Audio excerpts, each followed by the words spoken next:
So we are live tonight. Welcome everyone to the Committee of the Whole meeting, Tuesday, March 17th at 5 p.m. Call the meeting to order.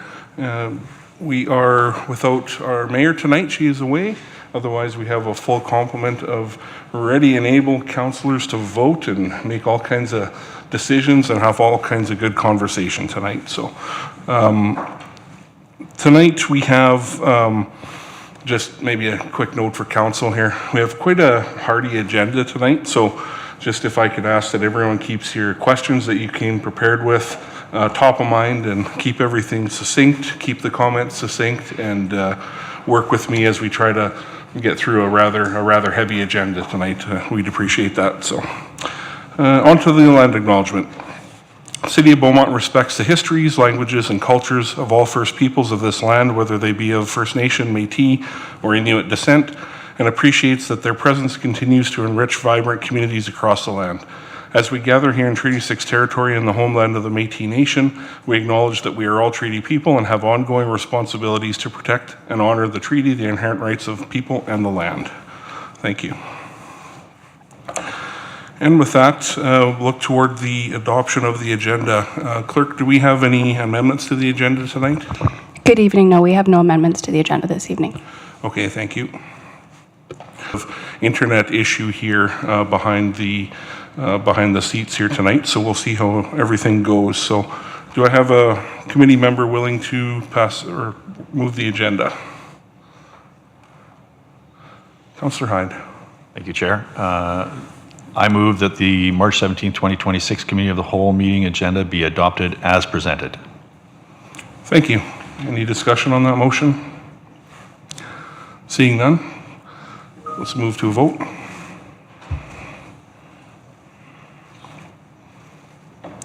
And that carries 6-0. Thank you.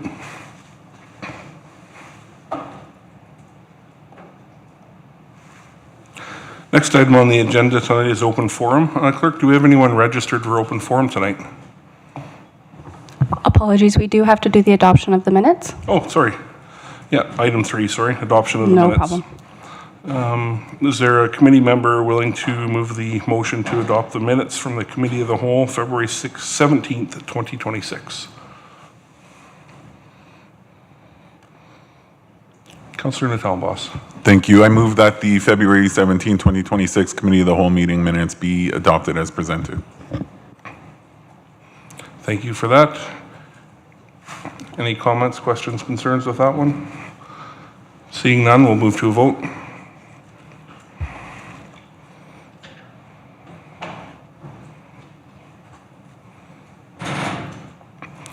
And thank you to everyone. That carries 6-0. Now we'll move to item number 4, open forum. Clerk, do we have Registrations for open forum. Okay, thank you. Item number 5 tonight is closed session. So just for those who are watching, just availability of presenters has us moving closed session higher in the agenda than most are usually used to. Usually it comes at the end, but that isn't how we're organized tonight. So as we move into item 5.1, would we be able to see a motion to move in camera, please? Is there a committee member willing to move the motion to bring us into camera? Councillor Penrod. Thank you, Chair Van Newkirk. I move that Council move into closed session at 5:08 p.m. pursuant to the Access to Information Act, sections 19, 26, and 30. Thank you for that. Any debate on the motion? Seeing none, we'll move to the vote.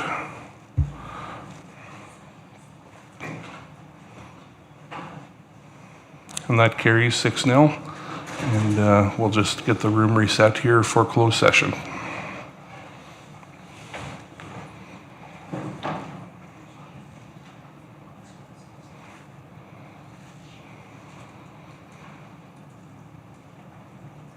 We are live. Welcome back to the Tuesday, March 17th Committee of the Whole meeting. We just come back from our closed session and there are no matters or motions arising from that closed session. So we will move on to section 6 on our agenda tonight, presentations and delegations. And tonight we will welcome members of Beaumont Library and the Beaumont Library Board to the council chambers tonight for an update from the library. Is there anyone from administration who's going to do an introduction, or shall we hand it over to the presenters? All right. So if you wouldn't mind pressing the button on your microphone there, and it'll turn red in a second. And as you speak, just do the share back and forth, and it'll carry nicely that way. And I'll pass it over to yourselves for an introduction, and off you go. Thank you. Thank you. Thank you, members of council, Deputy Mayor Van Newkirk, for having us today. My name is Marika McIntyre. I am the board chair of the Bibliothèque de Beaumont Library Board. And I'm joined by our interim director, Jessica Knock, as well. Today we've come to visit in our ongoing quest to engage with council and keep you updated on how your money is being spent at the library. So we would like to share a brief update on how Beaumont residents are using the library so far in 2026. We are going to highlight some early key performance indicators from the first quarter, and we will introduce 3 new initiatives that reflect how the library continues to respond to community needs moving forward. Great, thank you, Marika. Libraries measure many things: visits, programs, participation, and materials borrowed. But when we step back and look at the residents in Beaumont use the library, in their daily lives. The numbers and key performance indicators we're sharing today are a snapshot of how the community is engaging with the library so far this year, and they help guide our planning for services and collections moving forward. The first quarter of 2026, almost the first quarter, has been a really strong start for the library. Since January, we've welcomed close to 15,000 visitors, which actually represents a 9% increase compared to the same time last year. So lots more visitors. During that same time, residents have borrowed more than 25,500 resources, which is an 11% increase over this time last year. We're also seeing steady growth in library membership. Currently, 54% of Beaumont households have an active library card, which represents another small increase from this time last year. Programs remain a strong area of engagement as well. So far this year, we've hosted 103 programs with nearly 2,000 participants, which is on par with 2025. The first quarter numbers give us a snapshot of how the year is beginning, and gives us a pretty good indication that we're in for another record-breaking year in terms of all of our KPIs. So to better understand what all of this means, I think it would be helpful to step back and look at some of the longer-term trends that we've been seeing over the past few years. So I'm going to give you a really quick tour of 4 of the 57 different KPIs that we actually track at the library. The first indicator shows library visits over the past year, and it tells a really encouraging story. You can see the low point in 2021 when visits were still affected by the pandemic closures and restrictions. And since then, visits have been steadily rebounding as residents return to the library for programs, borrowing, and just simply hanging out. What's particularly exciting is that 2025 saw our highest number of visits on record ever, even though the library was closed for a month in June for renovations. The numbers tell us something else that's important. After COVID, and more importantly, after the renovation closures, residents returned quickly and in large numbers. They are engaged with this library. For the board and the staff, the growth reinforces that the library is a well-used community space and a really important part of everyday life for Beaumontonians. The next indicator shows usage of the library's public computer workstation over the past several years. As with many of our indicators, we do see that lower point in 2021 when public access to shared spaces was still affected by the pandemic. From there, usage steadily returns as services resume. There is a small dip in 2023, which we sometimes see in usage, but in 2025, we saw another record high for this service. For a community like Beaumont, this is a really important indicator, and I chose this one on purpose. It shows that residents continue to need and rely on the library for digital access, bridging that digital divide, whether that's completing schoolwork, searching for employment. Lots of our patrons are using those computers to access government services or just connecting online. Public access to technology remains a core part of library service, And this data shows that it continues to meet a really big need here in the community. This next graph shows program participation over the past several years, and it highlights how important programming has become for the community. As you can see, if you draw a straight line from 21 to 25, we've seen fairly steady growth with a few small dips. Looking ahead, we do expect to see this growth to begin leveling off somewhat.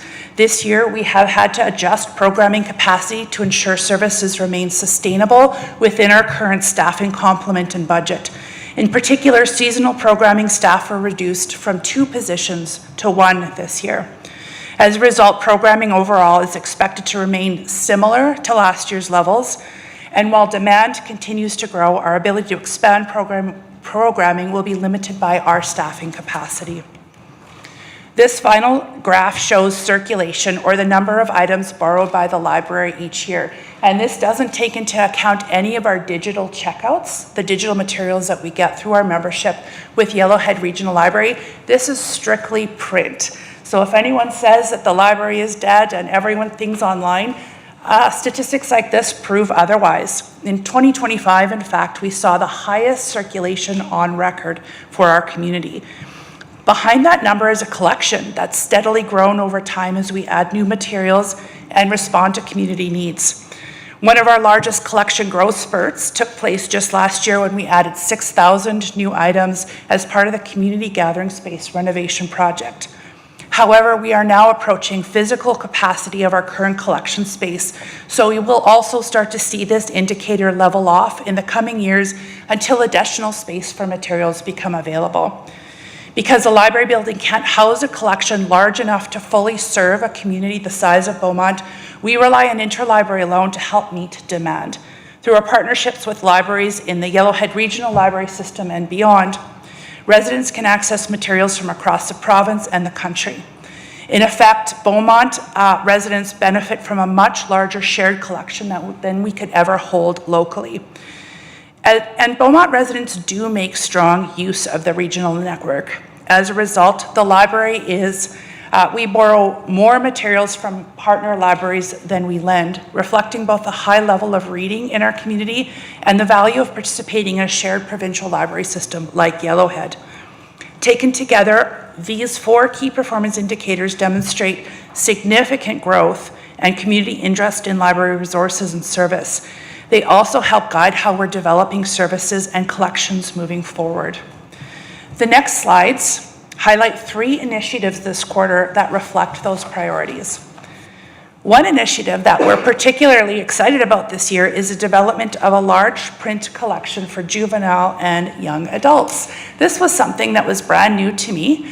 When I came to Beaumont, I hadn't seen a collection like this before, but when I started to look at the research in this field, you could see that there was a really high need for it. Large print books improve readability by increasing text size and spacing. It reduces visual strain and can help reluctant young readers build confidence. Research also suggests that larger print can support comprehension and reading fluency for developing readers, and the collection is particularly helpful for young people with dyslexia or visual processing challenges. We've already seen very strong interest in this collection from teachers, families, young readers, and our community partners, and we're excited to continue growing this collection. Another recent initiative is our collection of social emotional learning kits. These kits support children in developing important life skills such as empathy, self-regulation, resilience, and communication. This project was actually community-driven.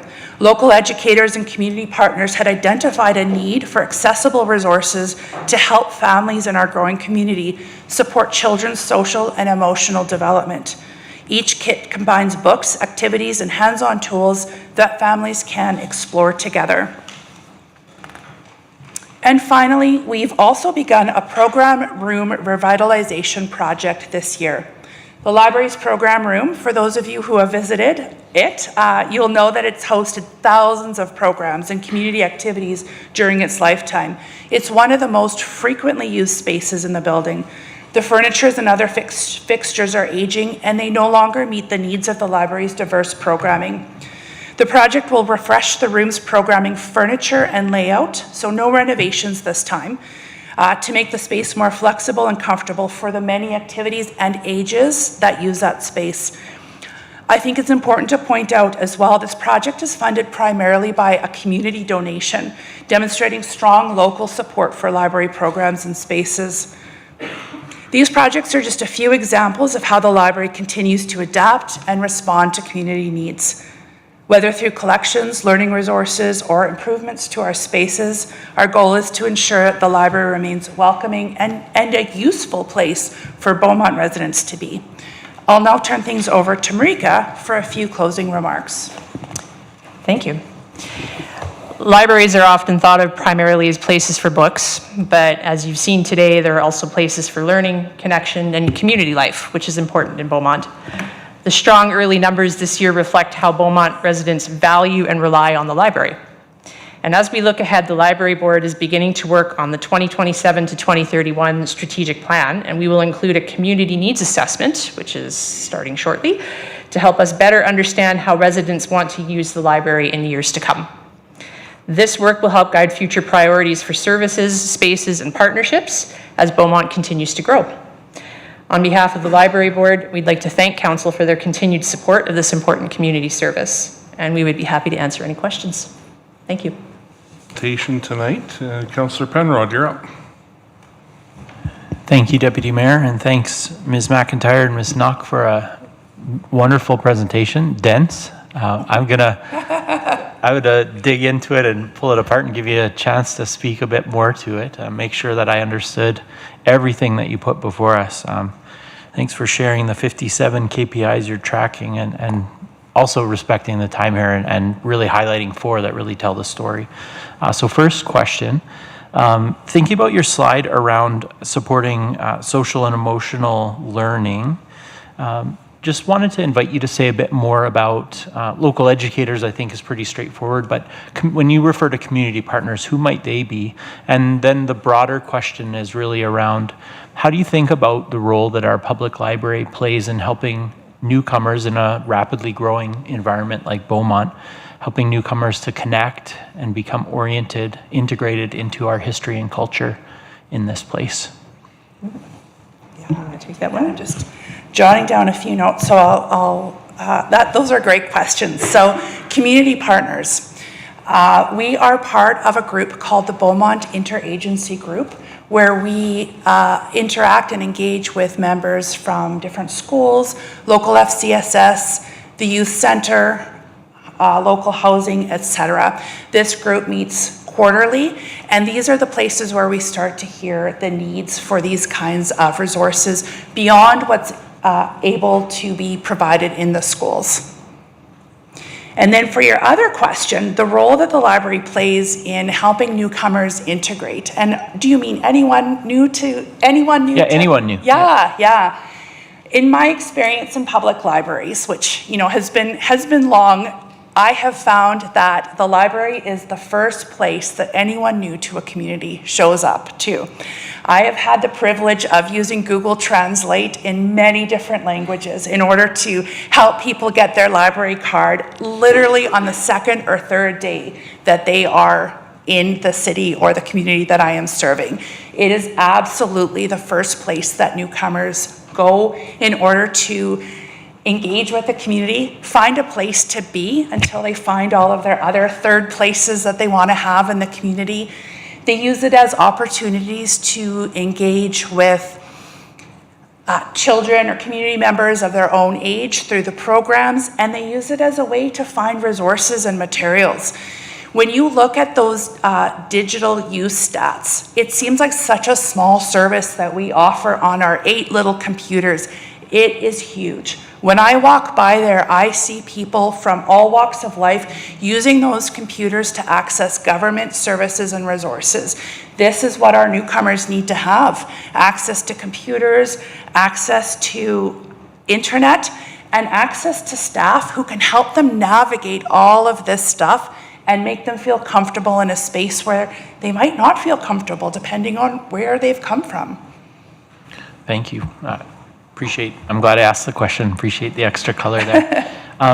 Obviously, 2026 was a tough budget year for Beaumont, and we heard all kinds of asks from many agencies and groups across the community, and we weren't able to get every ask above the line. The library received no decrease, but no increase in their funding year over year from 25 to 26. And I just want to ask if you could tell me how that decision has played out. I see stats are going up year over year. How is that impacting your ability to provide services in the community?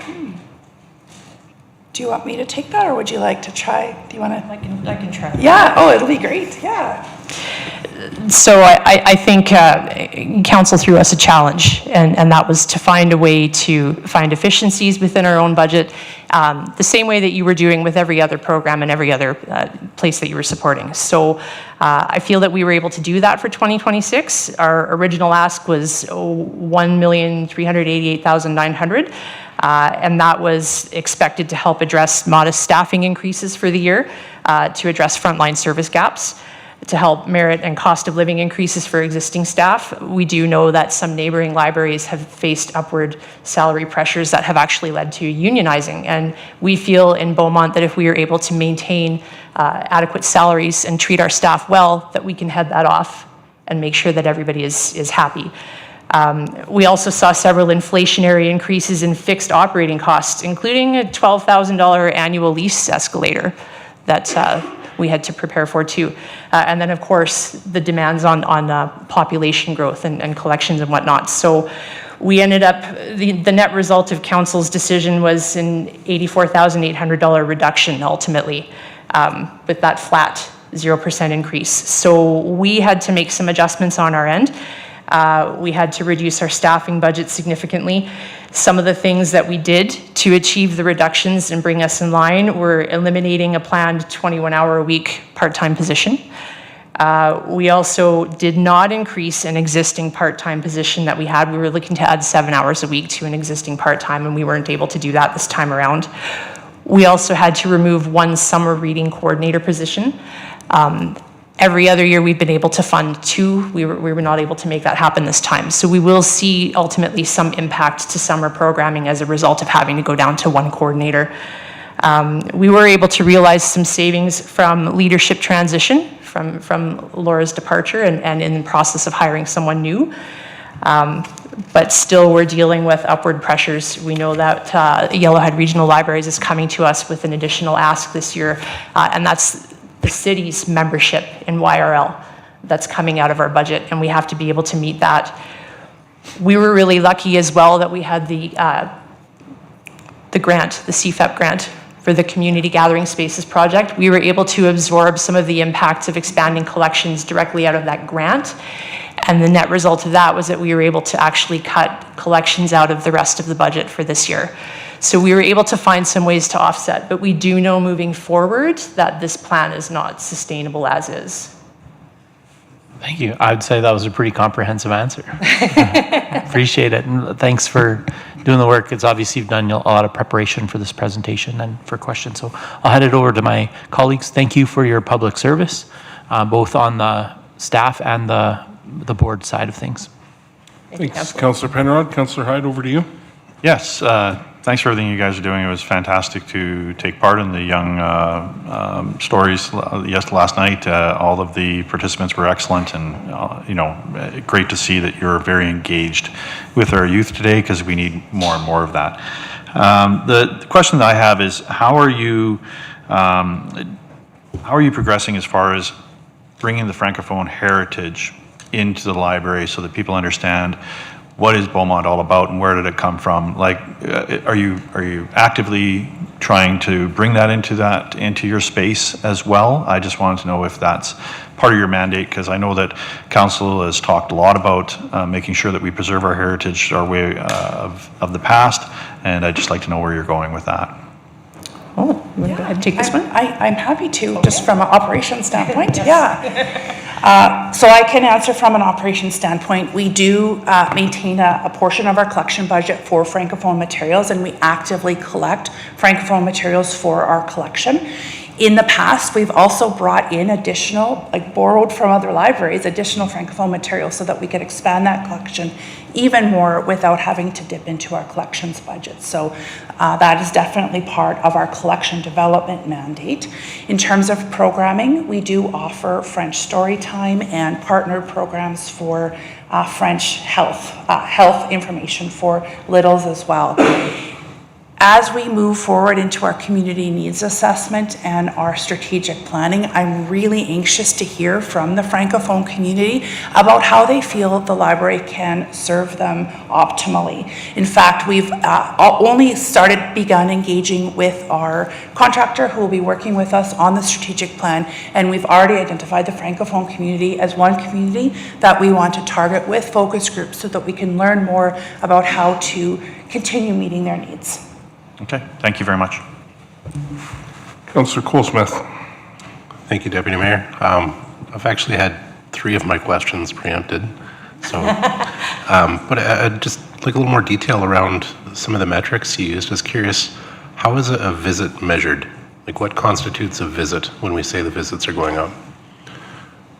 Sure, yeah. We use a gate counter in order to identify a number of people that are going in and out. It's the most accurate way to be able to identify that, and it's industry standard for libraries to use a gate count to measure visits in that way. So when we're starting to compare visits to other libraries of similar scope and size, we know they're using the same type of measurement, and our comparators are the same. Like for like, right?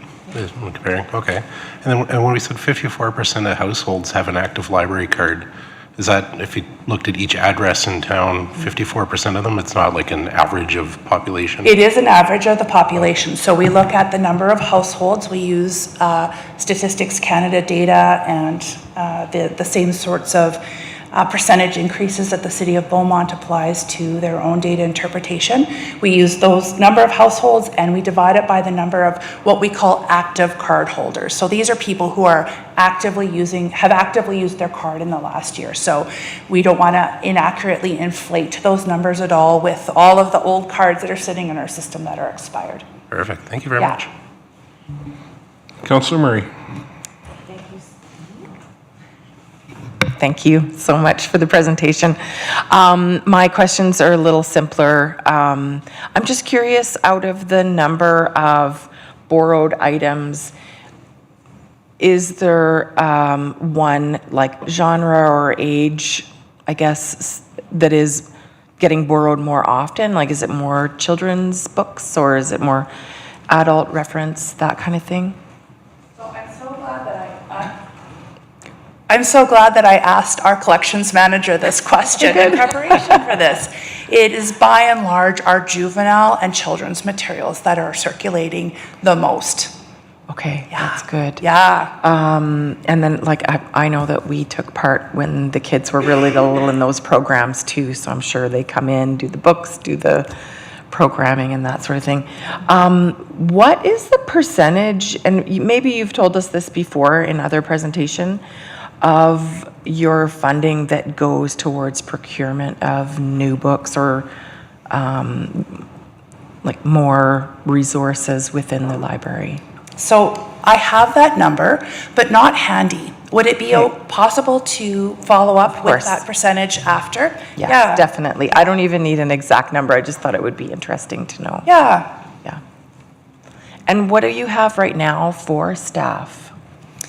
We are sitting at just under 12 full-time equivalent, and that amounts to about 17 bodies.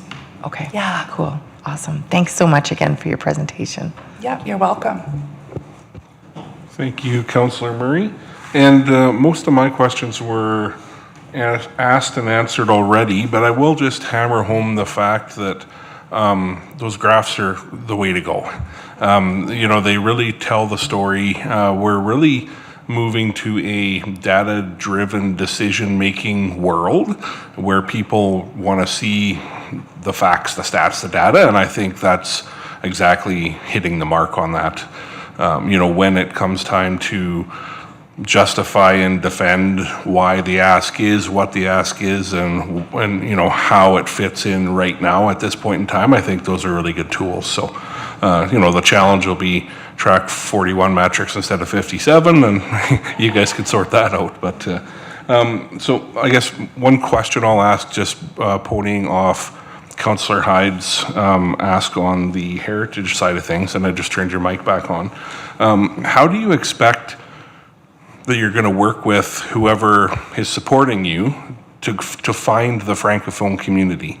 Are there some folks who you already have, you know, geared up and ready to go and talk to and figure out how to best engage the Francophone community? How do you think you'll approach that?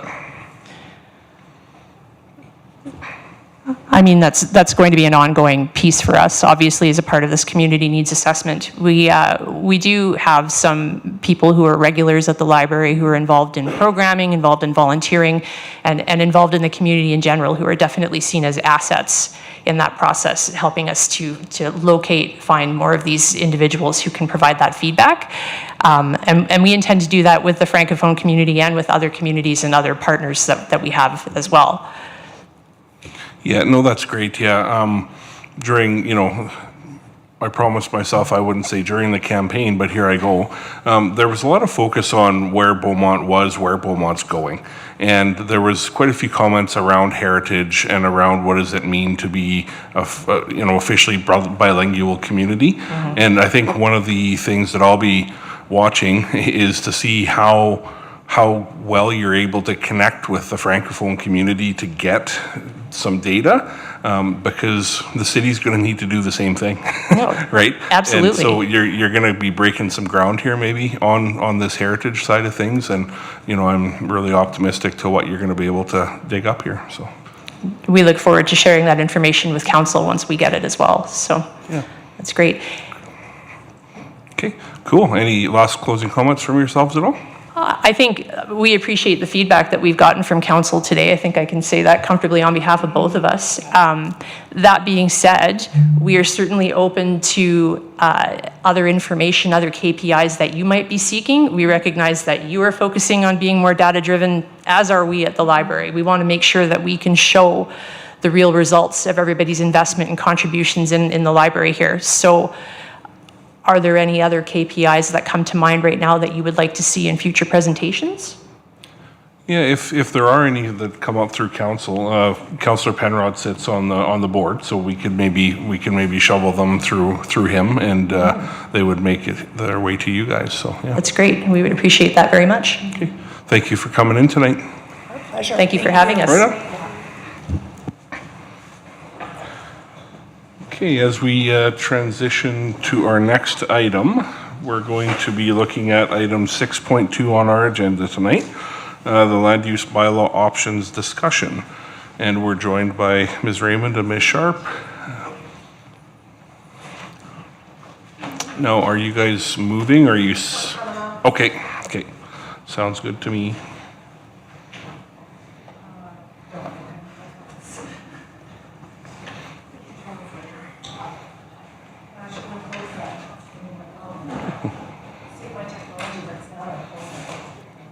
That's okay, we'll give you a little bit of time here. Once you're set up, we'll turn your mic on.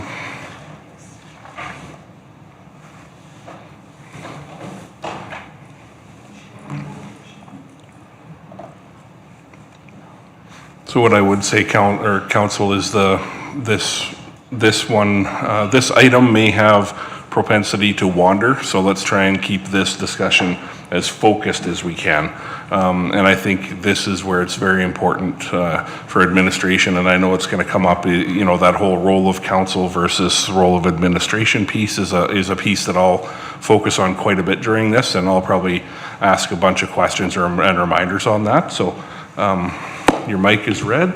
If you guys are ready to roll, then please do. Thank you. Good evening, committee. So my name is Kendra Raymond. As you all know, I'm the Director of Planning and Development. With me is Yasmin Sharp, the city's Manager of Development Planning.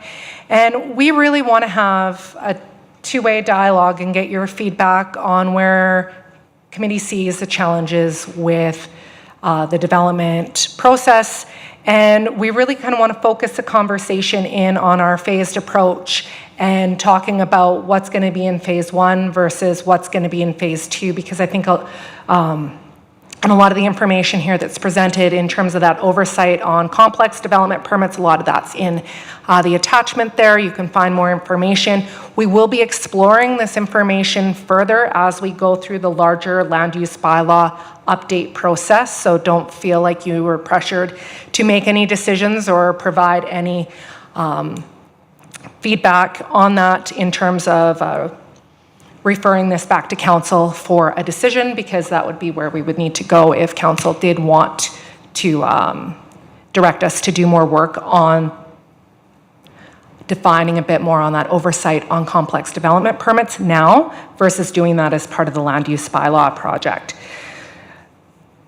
So planning is key to shaping our communities and leading how we adapt to and manage the physical, economic, and social forces that affect Beaumont as we grow and change.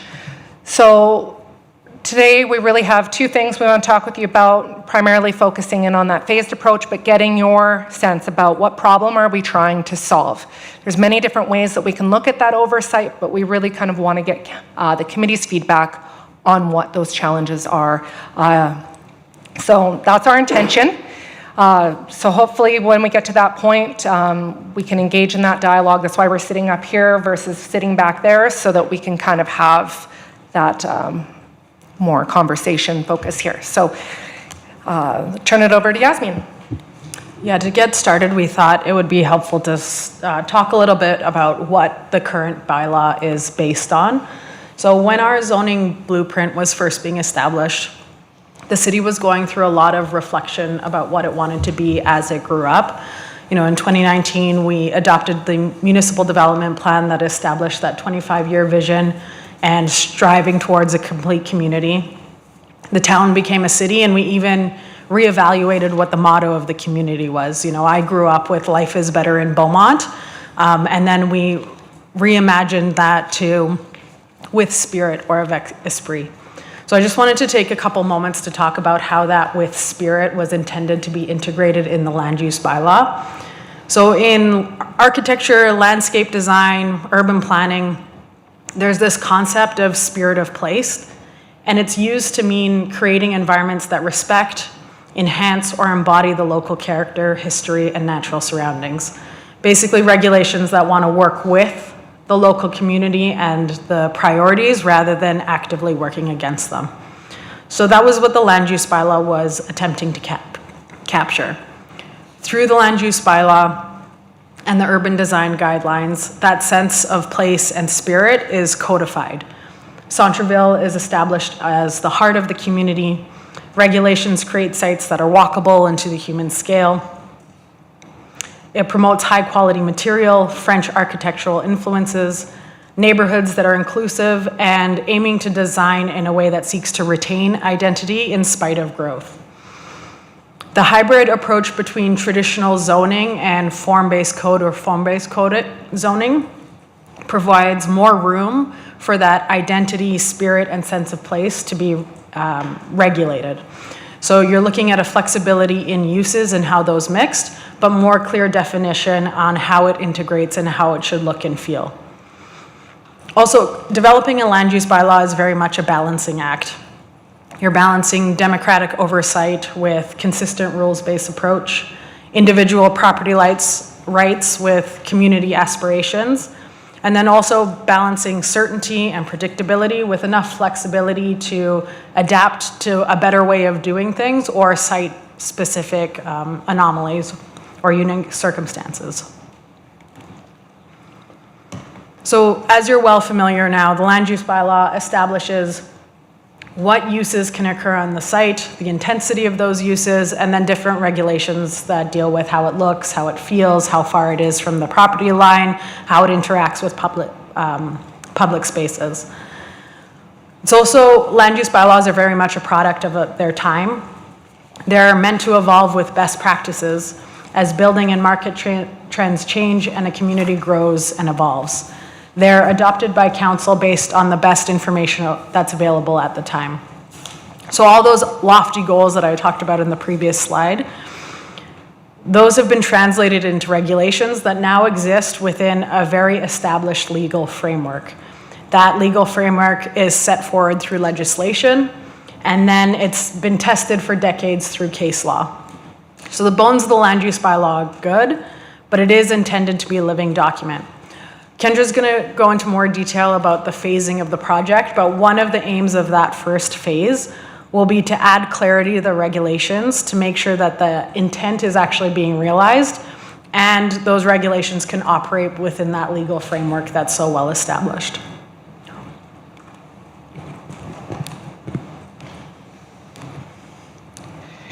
Thank you. So as we've talked about, land use bylaws are our chief implementation tool. We need to be getting that right. It's going to translate the community's vision, the goals and objectives and the policies into how they're developed and built on the ground. Our built form is very permanent, hopefully very permanent. We want this to endure and to last, and the decisions that we are making endure for generations. Planning is iterative. Talked to you before about there are no future facts and there are no past probabilities. If it's a living document, we need to be making sure that we are adjusting for those, that we are forecasting the future, that we are scenario planning, that we are looking at how we're going to manage that growth, what's actually happening. Are our regulations having the intended impact that we were thinking that they were going to have when we designed them? Because we've talked about, can't we just pluck something off of, another municipality? It seems to be working over here, but they're very context specific. And so if we haven't gotten that quite right, and we won't always get that quite right, we need to be able to come back and do that adjustment. And that's where, we're looking at here. So we need to make sure that every planning document is tailored to our local context, to Beaumont. What is important to Beaumont? Do our planning documents reflect our community standards, our local values, our priorities, our desires? And are they being done in a way, and the land use bylaw, that makes our regulations enable that vision to come to life? So we've heard a lot of frustrations about the development process, about permitting timelines, concern that our planning framework is not reflecting the type of community we want to be 25 to 50 years from now. Concerned that our growth is outstripping that quality of life, that the reasons that people move to Beaumont, aren't going to be there for people. And how do we preserve what makes Beaumont really great and welcome that next, 20,000 people that are going to come here that also think Beaumont is great? Being a hidden gem is only, it's not a benefit to us, to keep being that hidden place. Beaumont is a lot of things to a lot of people, and we need to make sure that we are being able to reflect that into our calibration is needed. This work was funded in the 2026 budget, but we know that it's going to take time, and there are immediate and pressing concerns that we do need to be addressing. And so with that in mind, we have designed a phased approach to be able to make critical adjustments now while we consider that bigger picture and ensure that we don't make unintended consequences in our desire to move quickly. So what you'll see in the next slide is our suggested items that we're looking at addressing. The reason that it might not go quite as far as council might like is because things are interrelated. And it is more complex than we are thinking for some of these items. If I pick on parking regulations, we need to adjust what the size of a parking stall is, because right now we don't have a definition for what a size of a parking stall should be. Is it a smart car? Does it fit your truck? Does it fit your work truck? Can you have tandem parking for, say, a secondary suite to the principal dwelling? Is it okay to use a garage inside the garage for the secondary suite for parking? Right now, there are no regulations that would prevent that. So if we're going to be having these newer areas and we know that they're getting more dense, we know that the market is at a place where everything is very tight, nobody values their side yard, it just grows weeds, that means that we have reduced parking in the frontages. So how are we going to address that?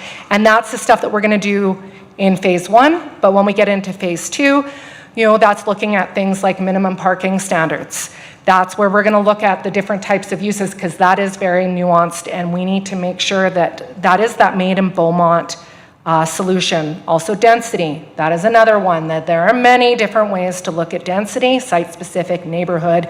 We could do it all through single side yard. Maybe we don't want to. Maybe we want to really limit where our single side yard or zero lot line is within Beaumont. Is it aging well? Is it doing density done well?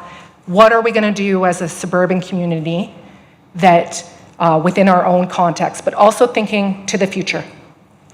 So that's the work that we want to be doing. So that's that balanced approach that you're going to see in phase 1 here. And if Yasmin turns the slides.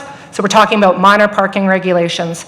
We're talking about residential uses in commercial areas. So maybe down in Place Chalarousse along 30th. How much residential is appropriate to have in a commercial zone? So as we mentioned earlier, almost all of our zones are mixed use within Beaumont. We have 3 primary residential zones and 3 commercial zones, and then a future urban development zone in our agricultural land. We need residential uses to support businesses. You need rooftops if you want to get to that next part. You know, when we're looking at that 30,000 population, there start to become thresholds where more larger businesses are going to come to Beaumont, or you're going to have more people there to support more of those niche businesses and drive that traffic. We also need to be looking at use standards for mixed use development. That's where we have commercial and residential integrated. We need to do a better job of that. We don't have enough use standards to be able to mitigate offsite impacts from some of those developments, and to make sure that that form and that integration with its residential is done in the best way. And we feel like we can do that as part of phase 1. We are going to do a complete review of signage regulations. Signage is tricky for businesses, it's tricky for the community, but it's also tricky for us. And so we were even talking about, you know, having a signage for dummies flow chart. The dummies are us. It was internal, but it is a very difficult one where, honestly, through the land use bylaw process, we spent a lot of time working with the business community on revamping the signage process, trying to meet their needs before we didn't allow any business name to be advertised on there. And we were really restrictive on logos, and we were very, but it's not perfect. And in our desire to improve it, we've created some more issues, but we can make it clear. And I think that that's that learning that comes in, where it's that iterative piece. Elevations and architectural requirements for residential development. This is where we're talking about repetition of your, what your house would look like on a street. So you can't repeat right now. So you can have A, which would be your house, and then you can't have the same one 3 houses over on either side of you, and we're looking across the street.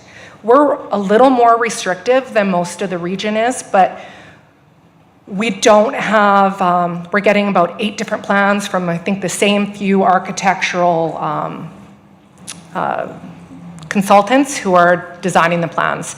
They're not prepared for that ABCDA, like that other aspect on that. So we're one more, but also it's not clear. Are you looking at the roof line? Are you looking at the variation on this building? You say you don't look at color. How can we make that more clear for people? Because we know that every time we go back and ask you to change your plans, it costs you money. You have to get that plan like redrawn.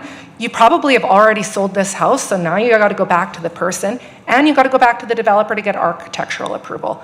Are we regulating in the right spaces that we want to be spending the time? Because if you drive through some of these new places, I don't think that the time we've spent, because it's our most frequently held up part, is changing anything if you drive through some of those new communities.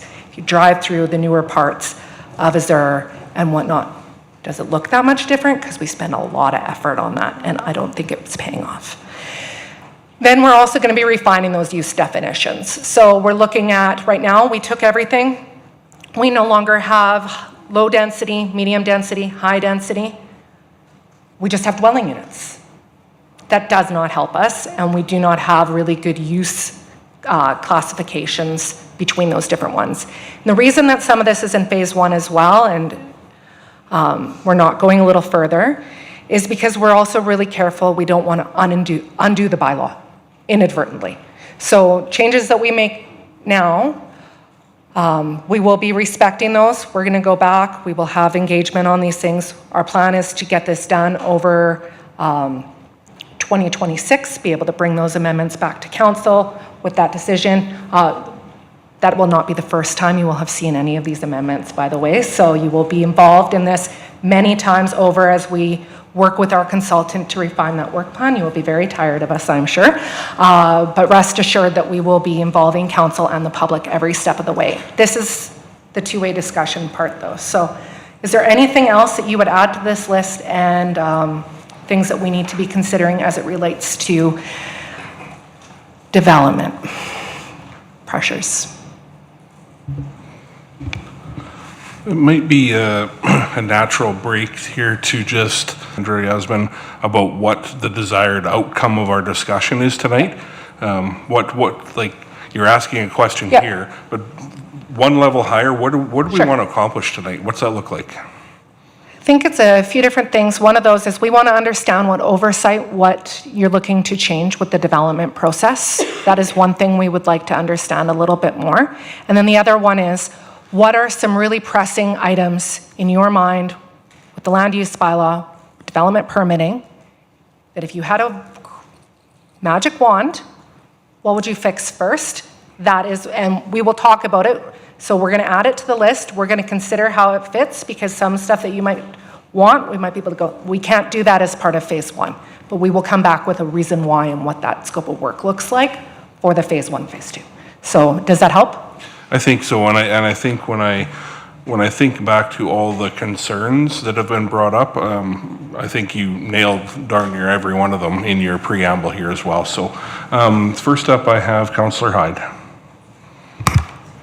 Yeah, I just look at the first block that says minor parking regulations. I think that you have to have traffic flow in there. I think you know that's all part of it, of being able to get in and out of neighborhoods, to get in and out of Beaumont especially.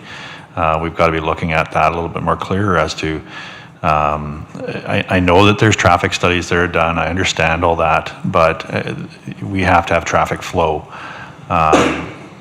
in and out of different neighborhoods, in and out of different apartment or complex situations where there's only one access in and out.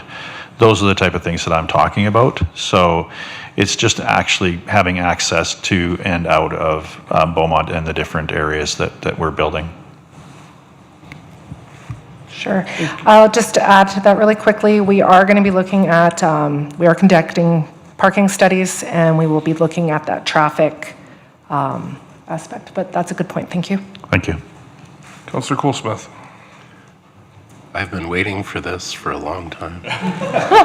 This Floor is issue yours. is close to my heart. I'll keep it high level, understanding the purpose of this meeting. But yeah, I agree with the flow of traffic has to be considered, access for emergency vehicles in some of our neighborhoods, and the design and accessibility of some of these suites. We put in a path near my place. They had to make it 30 feet wide to allow an ambulance, but I see some of these secondary garage suites with a very steep pitch, and I don't know how anybody's going to get into those. The density and the number of suites that we're allowing in a particular area needs to be considered. The comments that you made about, working with the local community, I love that part. The seeking to remain identity, love that part too. And what we build is very permanent. I agree, and when we get it wrong, we're stuck with it for a long time. I think we talked about the spirit of the bylaw, and I think that's really noble, but application and reality are often a different thing.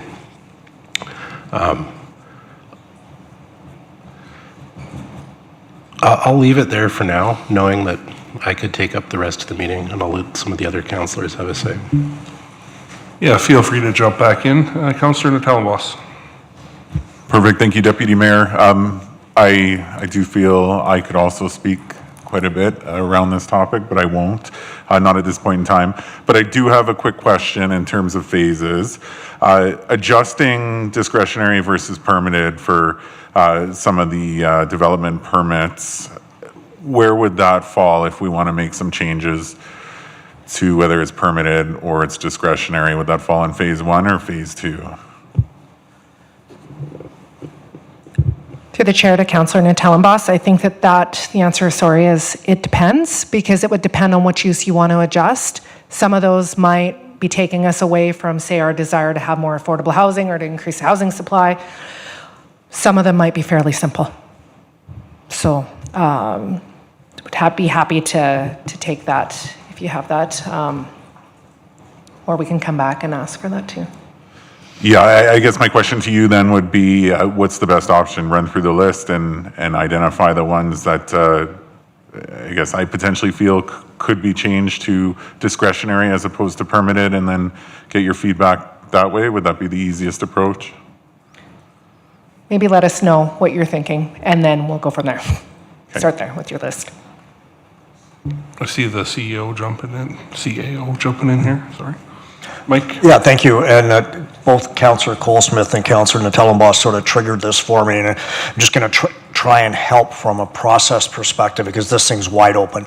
The motion that was made was very complicated, and we're trying to we're trying to take a complex situation and turn it into a workable report.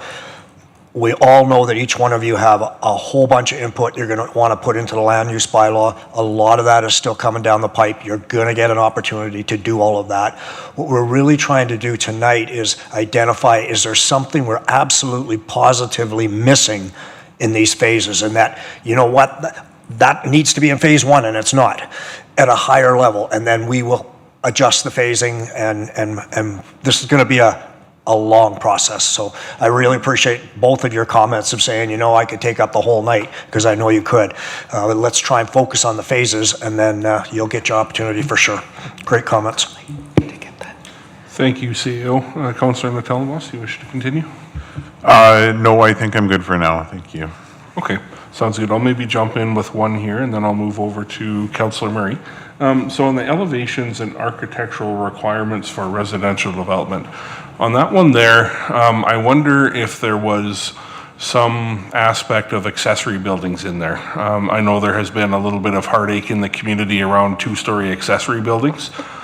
If that were to be removed from the land use bylaw in the shorter term, is that one of those ones that has compounding effects, or would it just be wiped off and that change be made? Thinking about an accessory dwelling unit over a garage? No, I'm thinking about a two-story shed in a backyard.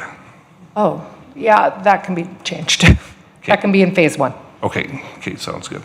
Councillor Murray. Yes, thank you so much. I see a lot of really good stuff here, so I'm having a hard time thinking of anything else that we really need to add in phase one, though I do support the idea of considering that sort of the safety aspect in those higher density areas that kind of Councillor Hyde had mentioned. I'm wondering though now,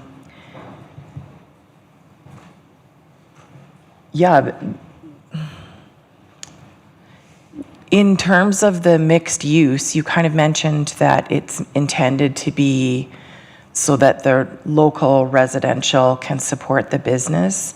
Is that the only sort of motive behind having the mixed use? I think there's a few benefits. One is that you build up enough residential to support the business, but also not being so strict on where things are located and separated means you have the opportunity to maybe walk to work, to walk to drop off your kid. If things are in close proximity and not over on the north end is the only commercial district, it's more integrated, and you can also have different scales of commercial. You have the box stores that are in a certain area, but then you also have your local cafe that you can walk to, or your small daycare that you go to, that it's integrated within the community and you're not leaving your neighborhood to get some of those services, employment opportunities, and goods. And I guess the reason that I ask this is I'm wondering, many, many decades ago, in areas in the city, you would see sometimes, the end of a street would have a little grocery store, hair salon, similar to what you're kind of talking about.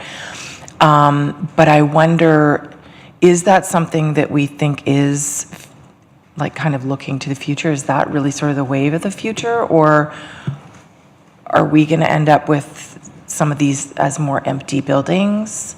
Just a question.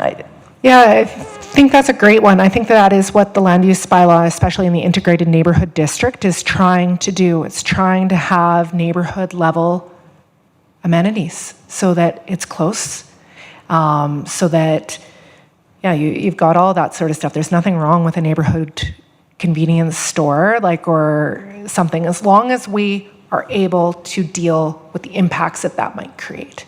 And that's where those use standards sometimes come in terms of the traffic that's generated and making sure that the supporting infrastructure, that it works, then it's okay, right? You can have a wide thing, and then people can choose. They can change over time, and that building can redevelop for something else, and it doesn't need to be like a complete knockdown, So there's different ways of being able to look at that.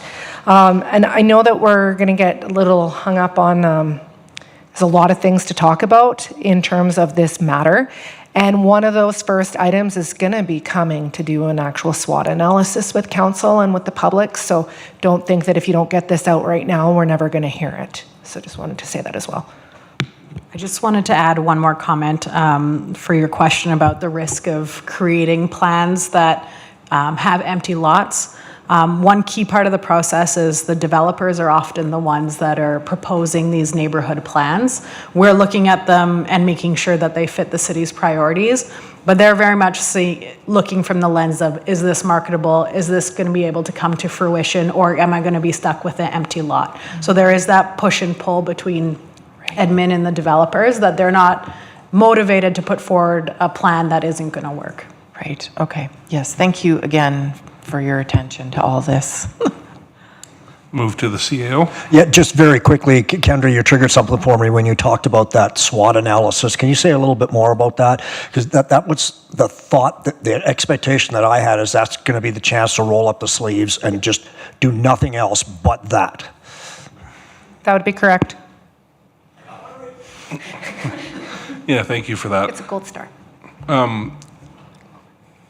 Seeing no more feedback on, do you have? Sure, as long as it's about what we should include in phase one. Yeah, thank you, Deputy Mayor. So general design standards, GDS, is that somewhere we need to put this here? Or is it something that we're going to talk about down the road? And because we've had certain people come to us and ask us the questions about, are you going to stay with this design standard, or are you going to move to something a little bit more progressive? Where are we at? Is this the spot to look at those general design standards, or is that further down the road?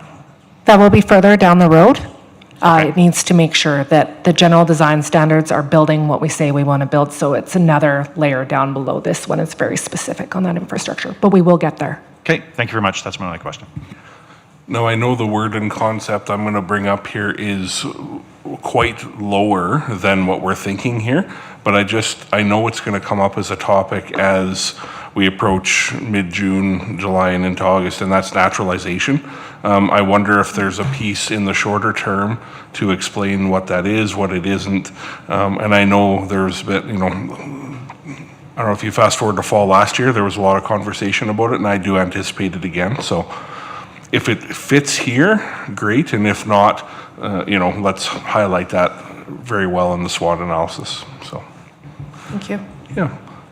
Yeah, so feel free to move on. I don't see any more feedback on this one, so. Yeah, I think that the rest of this, the biggest parts of this are that council's role spreads a whole spectrum.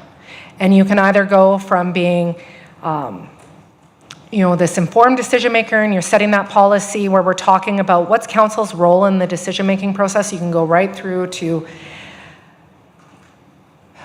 having complete control, where all these things would be coming to council for a decision based on however you decide. So there's a smorgasbord of options, which I think if you want to get into that, we can get into that, but I think that they're more here for your information and awareness, and maybe if you have any specific questions, we're open to answering them. But otherwise, it might be easier to leave it there. And if you have questions on the report or the information, we're happy to provide further clarification. Yeah, maybe on this slide, Councillor Natalenbaas. Thank you, Deputy Mayor. Yeah, just a quick question. Obviously, as you mentioned, it can go either one way where you have very little input aside from the policy side or the bylaw side to the approving side. Would this be more of a phase 2 discussion because of the complexity of what we'd be looking at if we were to navigate more to the approving side versus more to the informed decision maker and policy side? Yes, that would be our recommendation. Okay, perfect. Thank you.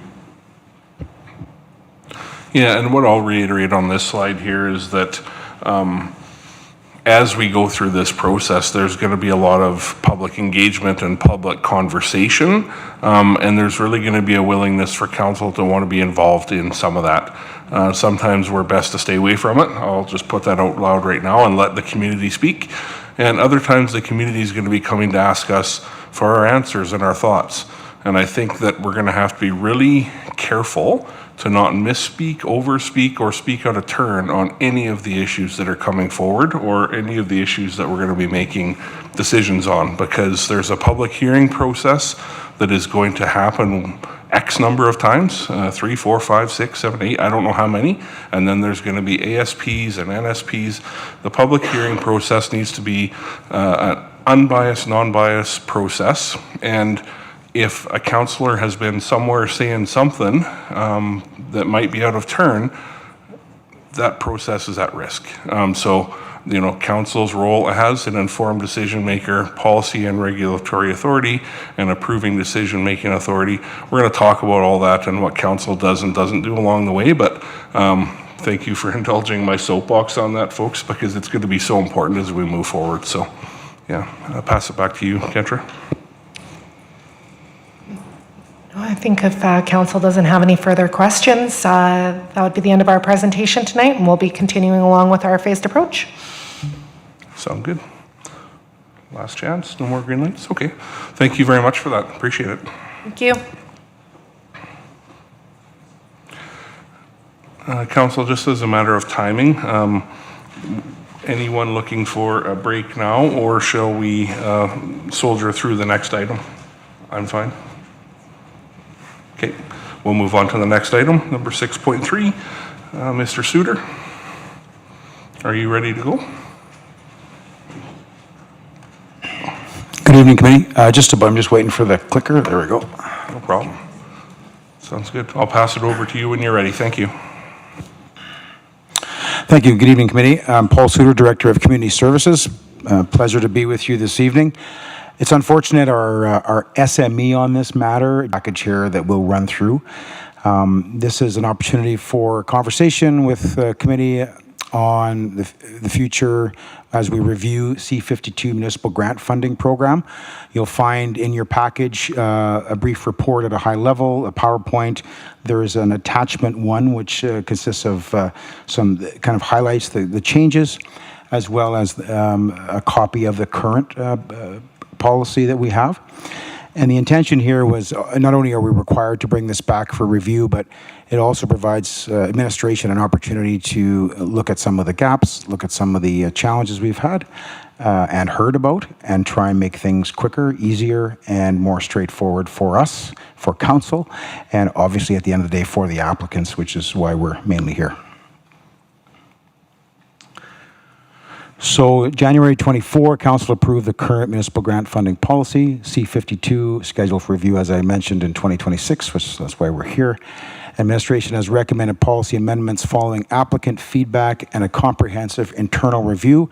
That internal review consists of both council feedback over the last number of years, as well as our advisory committees, both the Arts Advisory Committee members and the community grant members.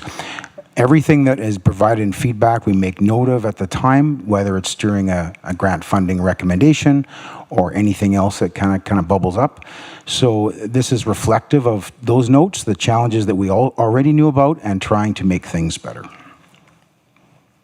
municipal grant funding program established by policy. There's 4 streams: the operating major project grants, arts grants, community grants, and the still to be launched micro grant.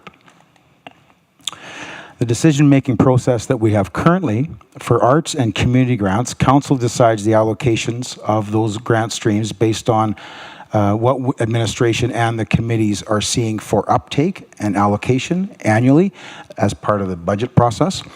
The operating and major project stream, council has in the past evaluated the eligible applicants and then decides who gets what and to what level of funding and to what term.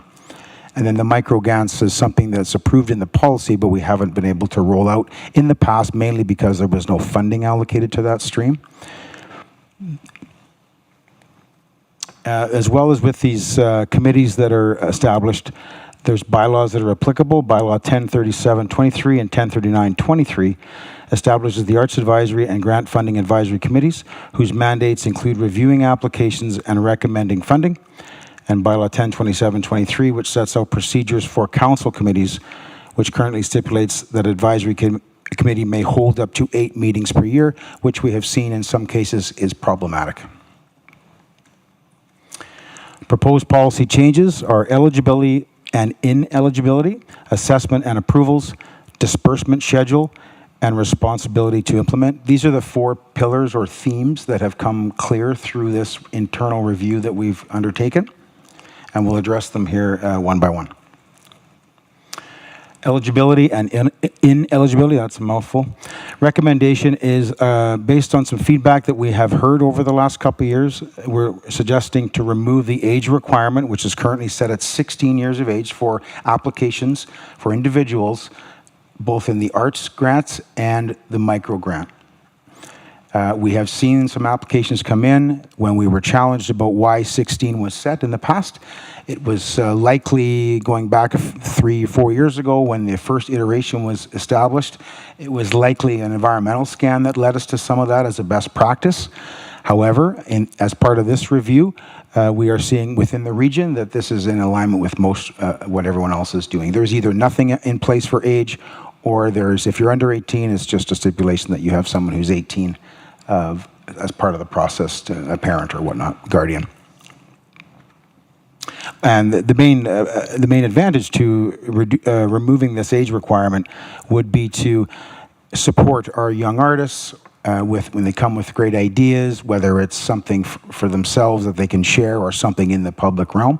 So, we don't want to turn away those opportunities to develop those skills, and that's why we're proposing that change.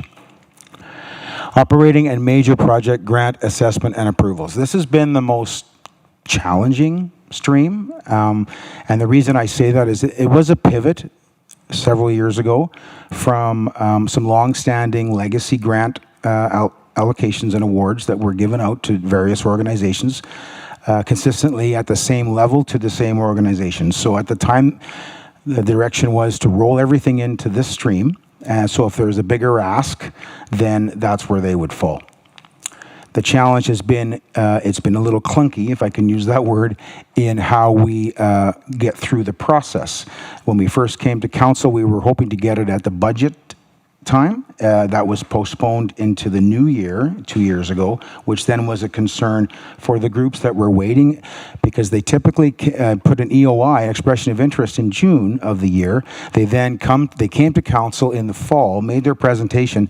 Now they're waiting all the way into the new year that year for any decision made. So you can see if you're waiting for the funds to decide if you can do something, how you're going to proceed, what you may have to change, that's a problem. Additionally, administration did not have a very thorough or process in place for providing some guidance or some recommendations to council.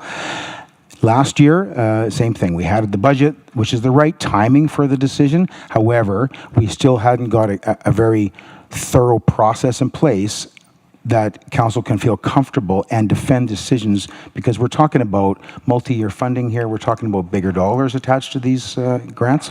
So we're looking at how to make that process better, and including transparency, risk mitigation, and making it so that council can feel comfortable with the decisions at hand, and it's clear as to how we get to those decisions. Arts grants assessment and approvals, community grants assessment and approvals.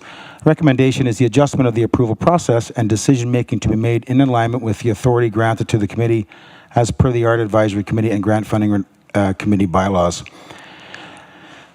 This is basically a recommendation for when the budget is set, the stream amounts are allocated, the committees have the authority to make the decisions based on the process and therefore have the authority to award the grant as per their deliberations, and then using the rubric and their deliberations come to those decisions, make those awards. How that benefits the applicant is we're probably moving up the funds 6 to 8 weeks from when the decision is made, by the time it works through the administrative cycle, to when the check hits the bank. I see that as a huge concern that's continued to come up from the groups. And when we look at, as the city grows, council agendas are getting heavier all the time. These are a lot of work in the background to prepare the report, get the chair to come in, make the presentation, although I know everyone enjoys those conversations, but the reality is, once that hits council's decision-making point, it's very unlikely that anything's to be changed. And because I think we've all seen how the hard work has been done, the heavy lifting, if you will, from the committee through administration to get to council to make the recommendation, to support the recommendation. So this step would basically, once budget is approved in the allocated amounts per stream, those committees do their work, they make those decisions, the funds are distributed as quick as possible right after those decisions. Council is informed, as is the community. The other advantage is committees, if they were, paying attention, or sorry, groups as they're paying attention could see what's on the agenda to see if they were going to be recommended or not. So we have that sort of that blind spot in between there while we're waiting to get in front of council. So this is an effort to try to streamline this and reduce work for everybody in the process. And microgrants, initially we're looking to provide 100% of the grant funding once it's approved, as opposed to waiting till the project is done. And I think the idea here is to, if you're coming looking for something to do something for $500, it's, you're probably not going to do it if you're not getting those funds. So you need those funds in your hand to make the project or the initiative move. And I think from a risk mitigation perspective, administration is comfortable because the threshold is $1,000 per ask. It's not much risk here if something goes sideways with one particular application in the future.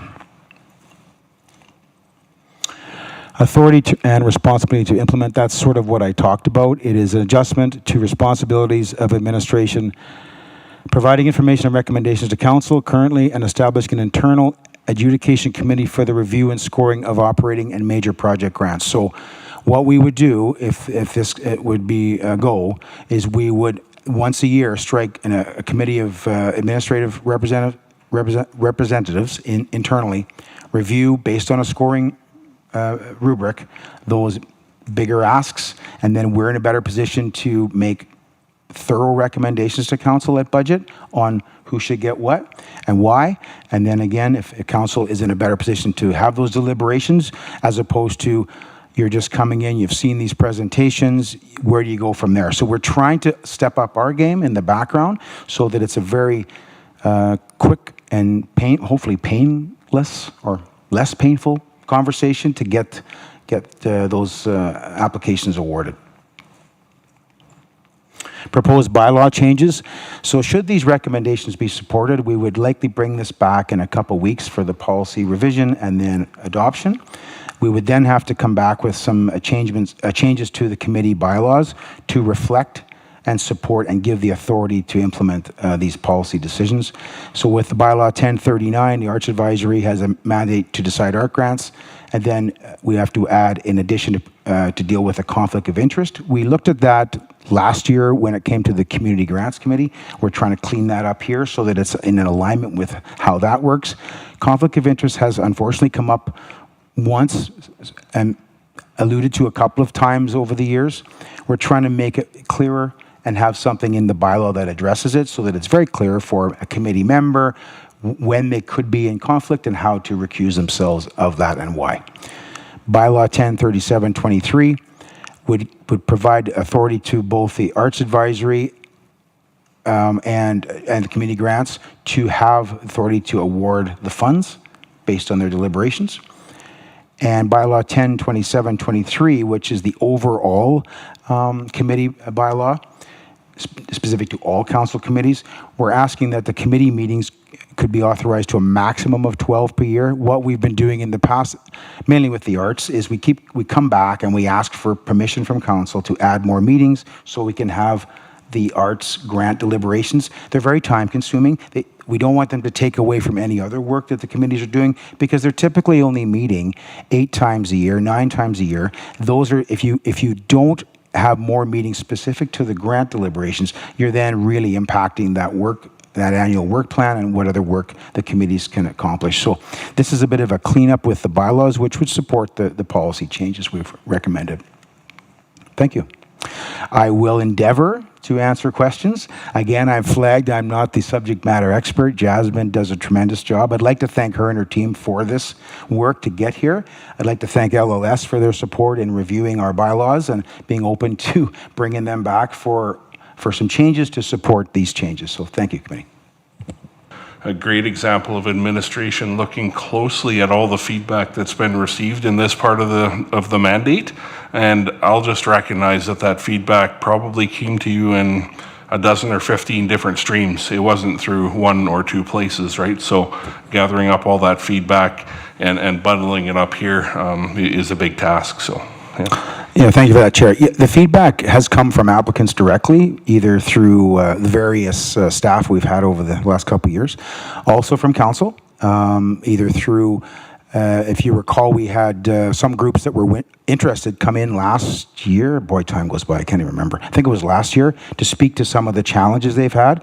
And we've been working, I know Jasmine specifically spends a lot of time working with applicants to try to understand their ask, what stream they would be best suited to apply to try to clean some of that up, which then, you know, we've been tweaking the application process a little bit over the years. These are more significant changes, mainly built out of efficiency, but also being respective of council's time, preparing everything, bringing it in, to have no changes made other than just we support this. I mean, it seems like as we get bigger and we get busier and there's more of this work and you see it in your own agendas, we're trying to clean that up to make it more efficient. Clearly, though, if there's a problem, we're going to flag that and we're going to bring it back in if there is a challenge with some of that. Absolutely.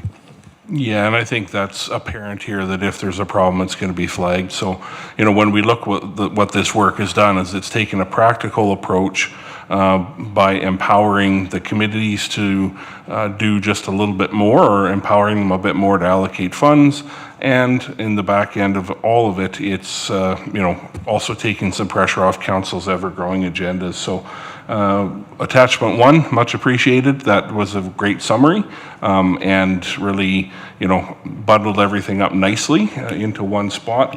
And I am happy to see the inclusion of the conflict of interest comments as, you know, being identified as needing to be added. Probably just an oversight from before, but I think important to bring forward. And I assume it's through all the committees, or is there just one bylaw that needs to be updated? What? Yeah, thank you, Chair. It would be the one that sees all the committees so that they're consistent. Yep. We had a conflict of interest clause specific to the Community Grants Committee, but Okay. I think it was a miss. And I know the Arts Advisory had a challenge last year with deliberation. I'll be frank, it was quite awkward trying to deal with it and get through that process. So it flagged it for us that we have to make it very clear. I mean, these are not like significant conflict of interest, but still they're a challenge when you're dealing with volunteers, you've got one admin there trying to manage it and trying to navigate those choppy waters. We don't want feelings to get hurt.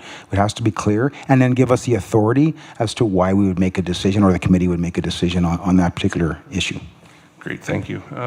Yeah, thank you, committee, for letting me go first, even though I got to choose. Haha. Councillor Tellenboss, over to you. Perfect. Thank you, Deputy Mayor. I guess I'll go second then. That being said, just a quick question, Mr. Suter. First of all, thanks for putting this together. Appreciate it. What slide is this? The 5.72. Just, I guess, basically in terms of administration shortlisting prior to being presented to council. Is there a opportunity for an applicant to appeal that shortlist decision? I just want to make sure that, obviously, you know, I trust administration to make the good decision and present what they feel is appropriate. But if there is an applicant that feels that maybe their application wasn't considered as it should have been, will there be an opportunity to appeal that? Thank you for the question. That's an excellent question. That's not something we have dealt with in the past, but what I will say, this recommended change would put us in a better position to deal with that. The idea being consideration on these major project and operating grants. We then have a closed session conversation. We include all the applications. So I think at any point during that process, Councilor Tellenbosch, council could make a decision totally different from what's being recommended. But what we're trying to do is elevate the game so it's easier to see how we got there. The past 2 times has been difficult because we haven't had that process. So it would have been more challenging to defend decisions over the last 2 years than it would be with this new process, I would say. Perfect, thank you. So just for clarity, there would be obviously some recommendation. Everyone who has put in an application? Everyone who has put in an application? Absolutely, yes. Perfect. And then just last question relates more so to the micro grants. I appreciate where this approach is coming from. Obviously, folks that are wanting to do some of these projects probably need the funding up front. My only concern is, I know you had mentioned it's only $500 to $1,000, but is there an accountability factor there if you just disappear with the money? Well, we know who you are. There's still an application process. There's still an agreement that they would. We've only had one situation where we've had to go back and ask for the funds back in the past with a grant. It wasn't a lot. It was just that the activity that they were proposing was not in alignment with what the grant was given. So the ask was they couldn't deliver what they were going to do. So we asked for it back. So this is a small risk of $1,000 maximum on this. Yes, that was why initially we had said, well, you go do your project and you'll get the money after. But we haven't rolled out the micro grants. Obviously, we didn't have a funding stream. I think we've got 10,000 allocated for this year. So the hope is to roll it out later on this year. But we don't want that to be a deterrent to anyone that would do something. So I think at this point we would be willing to take that risk and see how it goes. But there's still an account. It's not that we don't know who's applying, or they would still sign the agreement. Yeah. Okay, perfect. Thank you. Again, thanks for the presentation and all the work that's gone into it. Appreciate Councillor Tellenbosch flagged a couple of things already that I wanted to mention. I think with respect to the 5.7.2, the key word that you said there is rubric. Having sat previously on the community grants committee before being on council, I was a bit surprised that we didn't have a rubric. And I know each councillor did their due diligence, but then we weren't judging from a common rubric kind of piece. So I think that'll be a huge improvement to the process, and I think it still, as it's proposed, it still preserves council's ultimate right to kind of make the final decision. So I appreciate that. Second piece was just to the micro grant, and I see you balancing that. The accountability is key, but also if we're withholding that money until after the event, then some people just won't apply for it. And I mean, some of those events won't happen, right? And so I think you've clarified this, but the contract or agreement that people sign off on, I think it includes something to the effect that a person has to be in good standing to receive the grant. And so if you didn't receive a grant going forward, is that correct? Through the chair to Councillor Penrod, excellent question. Yes, that's the same as we would do with any grant. If you're not in good standing for a variety of reasons, then in theory, you should not be eligible. Absolutely. We have to try to control it somehow. Again, I keep saying this, but it's true. We haven't rolled this out, so it's hard to gauge the uptake or the appetite for it. But what we will say is from conversations we've had, that's been a barrier. So if people are saying, well, I want to do something for $400, it's just a small activity in the park or whatever to further some initiative or endeavor, I don't have the money, therefore I can't do it.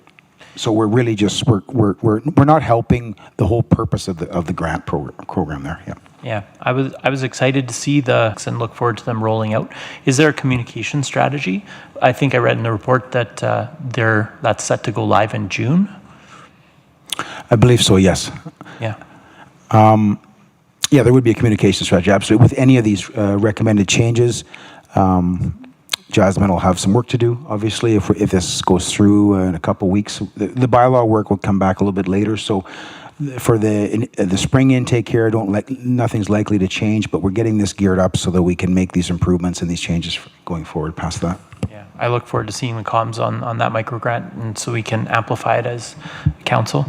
My last point is a piece that I'm a bit embarrassed to say that I didn't catch in any of the previous iterations of these bylaws, and that is that there is another grant stream that the city oversees that's not included or wrapped up in these. And I just wonder if you could speak to why the FCSS grants are not a part of this kind of framework.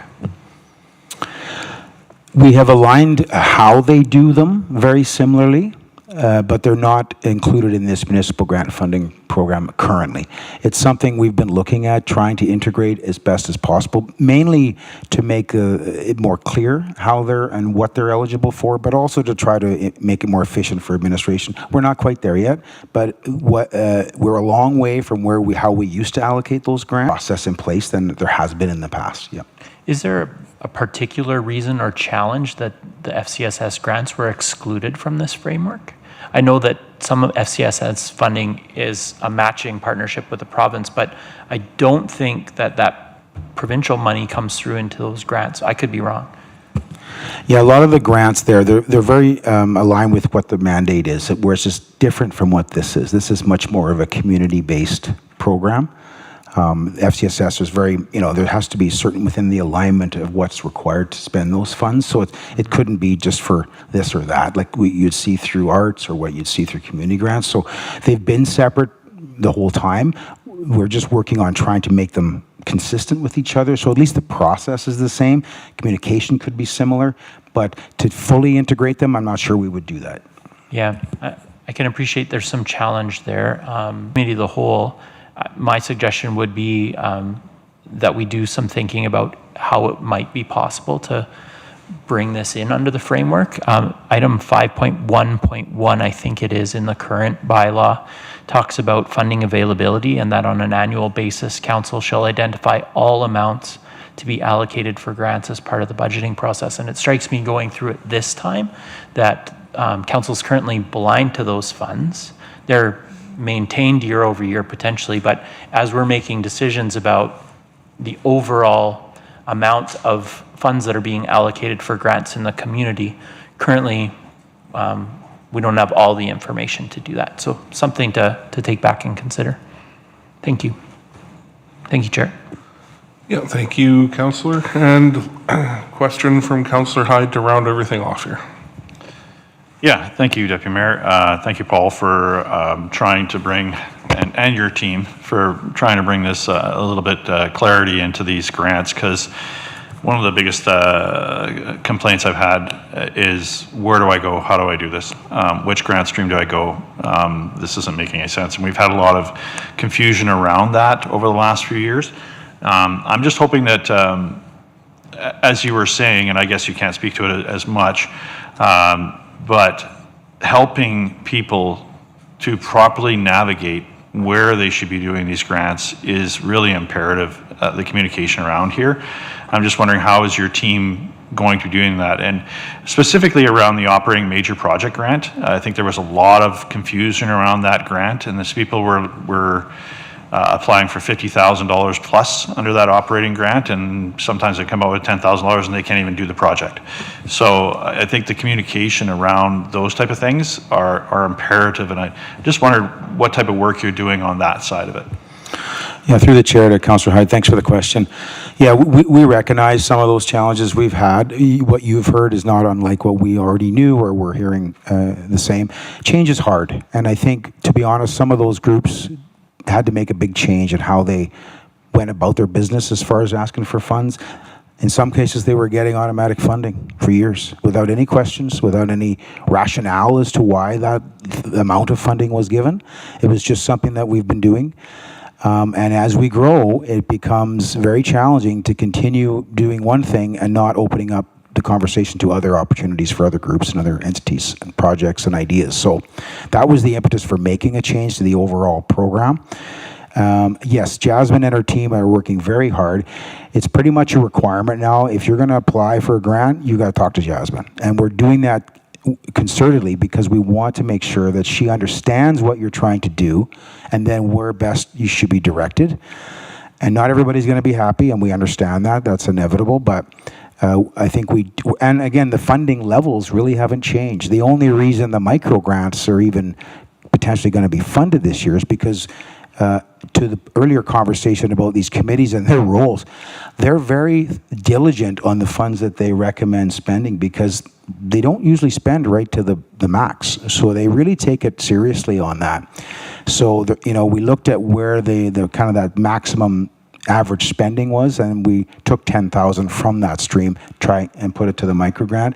Council, of course, can increase those streams, decrease those streams at budget any time. We would typically just allocate what we see has being spent more or less in the past and try and keep it in alignment. But that would be a budget time conversation. But the whole point with all of this, Councillor Hyde, is to make it easier for applicants, for our administration, and for council to get the work done quicker, faster, with clarity, with consistency, and as we grow, it's going to be more challenging, especially if those streams don't increase. We're going to have more people getting turned away, and because to your point, if you ask for 10 grand and we only can afford to give you 1 this year, you may or may not do what you're planning to do. But that's the reality if you have a finite amount, right? So it's going to be more and more competitive. So we have to be prepared in the background to deliver good service on that front. Yeah, I guess just to dovetail that and follow up on that is this going to be the only stream for any interest groups or nonprofits or anything like that, or any type of projects, or will they still be able to come in front of council and ask for funding, or are they going to have to go through this process? Is there room for a special interest group to come forward and say, look, we think this is in the best interest of the city, and we're prepared to show you why, because of your strategic plan, the whole bit. I've seen this happen in the past with council, and I'm just wondering if there still will be that available to special interest groups or somebody wanting to come forward for a different reason than these 3 grants. I'll do my best to answer this. I was looking at Shalene. That's the way it used to be. Yeah. Right? So the struggle there as you grow, you're going to have everybody coming in here and asking for funds for this, that, and the other thing. You're going to be then forced to try to make decisions out of the budget cycle, which is problematic. So we created this program to try to fix that issue, or at least minimize that issue.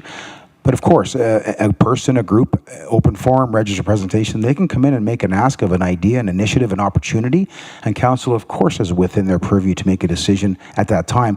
It's just a challenge if that's happening a lot, because how do you know how much you're spending, and how do you know something better might not come around, or how's that going to impact the budget later? So this program, whatever stream it is to try to make that clear, get a consistent process in place, timelines that everybody's used to, everybody understands how it works.